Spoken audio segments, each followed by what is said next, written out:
फडणवीसांच्या टीकेची मी नोंद करून घेतली, मी करून दाखवेन. राष्ट्रवादीच्या पुण्याच्या जाहीरनाम्यावरील मुख्यमंत्री फडणवीसांच्या टीकेला अजित पवारांचं प्रत्युत्तर.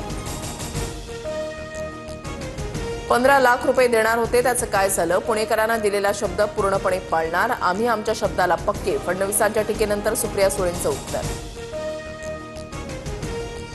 राज ठाकरे उद्या पुणे दौऱ्यावर. पुण्यामध्ये मनसेच्या उमेदवारांना भेटणार. पुणे महापालिका निवडणुकीनिमित्त प्रचारासाठी गाठीभेटी घेणार. लाडक्या बहिणींना मतदानाआधी पैसे देणार का? निवडणूक आयोगाची राज्य सरकारला विचारणा. मुख्य सचिवांना आज खुलासा करण्याचे आदेश. सूत्रांची माहिती. महापालिकेच्या निवडणूक प्रक्रियेमधील गैरहजर कर्मचाऱ्यांवर आजपासून कारवाई. मुंबईमध्ये गैरहजर राहणाऱ्या 6,871 कर्मचाऱ्यांना नोटीस. नाशकात येवला कृषी उत्पन्न बाजार समितीमध्ये लाल कांद्याच्या दरामध्ये 400 रुपयांची घसरण. कांद्याचे दर 1,000 ते 1,200 रुपयांपर्यंत. मुंबईत पश्चिम मार्गावर कांदिवली ते बोरिवली 6व्या मार्गिकेच्या कामांसाठी ब्लॉकमुळे आज आणि उद्या 240 लोकल फेऱ्या रद्द.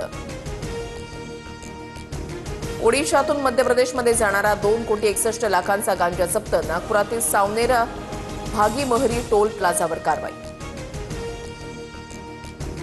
न्यूझीलंड विरुद्ध पहिल्या वनडेमध्ये टीम इंडियाचा 4 विकेट राखून विजय. विराट कोहलीची 93 धावांची महत्त्वपूर्ण खेळी. सर्वात जलद 28,000 धावा पूर्ण करणारा विराट ठरला पहिला खेळाडू.